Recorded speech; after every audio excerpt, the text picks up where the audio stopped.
जो air India की विमान थी जो कि लंदन जा रही थी, वो जो उस विमान का जब क्रैश हुआ तो कई पोर्शंस जो हैं वो बीजे मेडिकल कॉलेज परिसर में गिरा है, जो कि गुजरात में है। बीजे मेडिकल कॉलेज के जो स्टूडेंट्स के एमबीबीएस स्टूडेंट्स का हॉस्टल था वहाँ पर डैमेज हुआ है, और जो सुपर स्पेशलिटी ब्लॉक है जहाँ पे सुपर स्पेशलिस्ट डॉक्टर्स रहते हैं उस रेसिडेंशियल ब्लॉक में डैमेज हुआ है। एमबीबीएस स्टूडेंट्स लंच के समय होने के कारण वहाँ पर काफ़ी मौजूद थे और करीब 50 लोगों के घायल होने की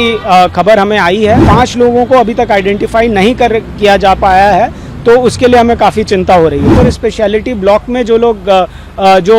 रेजिडेंट डॉक्टर्स के जो परिवार रहते थे, जो सुपर स्पेशलिस्ट डॉक्टर्स के परिवार रहते थे, उन लोगों के घायल होने की, उन लोगों को क्षति पहुंचने की खबर आई है। मृत्यु पे अभी कुछ भी कहना बड़ा मुश्किल हो रहा है, क्योंकि बर्न विक्टिम्स होते हैं तो आइडेंटिफिकेशन एक बहुत बड़ा प्रॉब्लम हो जाता है, और प्रशासन बड़े चुस्ती से उसमें काम कर रही है, और राज्य सरकार और केंद्र सरकार दोनों ही बड़े चुस्ती से उसमें लगी हुई है।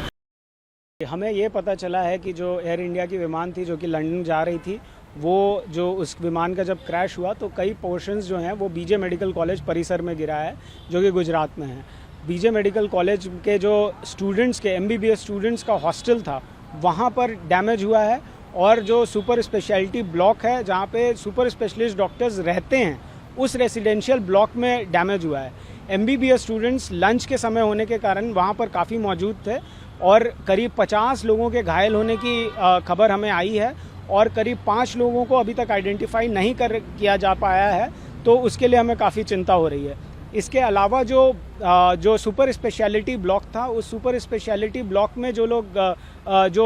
रेजिडेंट डॉक्टर्स के जो परिवार रहते थे, जो सुपर स्पेशलिस्ट डॉक्टर्स के परिवार रहते थे, उन लोगों के घायल होने की, उन लोगों को क्षति पहुंचने की खबर आई है। मृत्यु पे अभी कुछ भी कहना बड़ा मुश्किल हो रहा है, क्योंकि बर्न विक्टिम्स होते हैं तो आइडेंटिफिकेशन एक बहुत बड़ा प्रॉब्लम हो जाता है, और प्रशासन बड़े चुस्ती से उसमें काम कर रही है, और राज्य सरकार और केंद्र सरकार दोनों ही बड़े चुस्ती से उसमें लगी हुई है। तो इसमें जो हमारे राष्ट्रीय उपाध्यक्ष हैं जो कि वहीं उसी कॉलेज में कार्यरत हैं, उनसे जो हमें अपडेट मिला है वो ये सबसे जो मिला है कि 50 बच्चे मेडिकल स्टूडेंट्स के जो कि वहाँ पर अभी एडमिटेड हैं बीजे मेडिकल कॉलेज में, और 5 के बारे में अभी तक कुछ पता नहीं चल रहा है, और जो सुपर स्पेशलिटी ब्लॉक में डैमेज हुआ है और उन्हें ब्लड की आवश्यकता पड़ रही है। तो ब्लड डोनेशन के लिए कुछ लाइन्स हैं, हेल्पलाइन नंबर्स उन्होंने शेयर किया है, साझा किया है। हम वो हेल्पलाइन नंबर्स को भी सर्कुलेट कर रहे हैं कई माध्यम से, और कल इत्तफाकन ब्लड डोनेशन डे भी था, तो कल है, तो all India institute of medical sciences new Delhi, post graduate institute of medical sciences new Delhi और कई अस्पतालों में कल ब्लड डोनेशन कैंप लगने वाला है, और हम आग्रह करते हैं कि सभी लोग उसमें ब्लड डोनेट करें। और अन्य स्टेट्स में भी हमारी बात हुई है, जो लोग जितने भी कल ब्लड डोनेशन हो, हम सबसे निवेदन करेंगे कि वो वहाँ पर जो विक्टिम्स हैं उनके लिए यूज़ में आए, और वहाँ पर जितने भी ज़्यादा हम उनको जिस भी रूप में मदद कर सकते हो, हम सरकार के साथ डटे हुए हैं, हम साथ में उनके मदद करने के लिए हर तरह से तैयार हैं। अगर आप साझा करना चाहें वो हेल्पलाइन नंबर तो वो भी साझा कर दीजिए, और आपकी कोई फर्दर बातचीत भी हुई हो इसके हट के भी वो बता दीजिए। जी, हेल्पलाइन नंबर्स मैं अभी आपको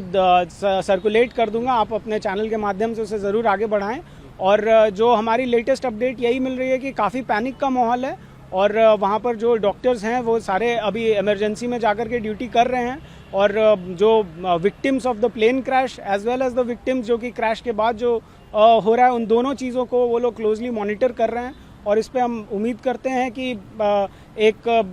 जल्द से जल्द इस सिचुएशन पे हम कंट्रोल पा सकें। अब जो त्रासदी हुई है वो तो बहुत ही भयावह है, लेकिन अब इसमें हमें डट करके उसका मुकाबला करना है और जल्द से जल्द इस पे एक्शन लेने हैं। बस लास्ट ये कि जो कुछ जानकारी आपको आंकड़ों की मिल पाई हो, आपने हालांकि साझा किया कि कितने वहाँ पर स्टूडेंट आमतौर पर रहते हैं या उस समय रहे होंगे, और सुपर स्पेशलिटी देखिए, एक बात इसमें ये जो कहते हैं सिल्वर लाइनिंग की बात कही जाए तो ये थी कि ये घटना जो घटी वो दिन के समय में घटी, और दिन के समय में ज़्यादातर लोग अस्पताल के अंदर थे। तो जो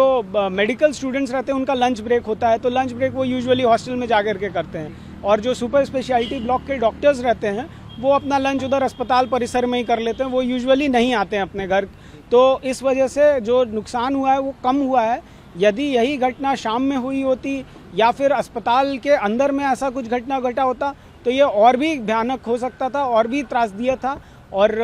ऐसे में अभी आंकड़ों की संख्या में हम इतना ही बोल सकते हैं कि करीब 50 से अधिक एमबीबीएस स्टूडेंट्स भर्ती हैं, जिनमें से कुछ आईसीयू में भी अभी भर्ती हैं।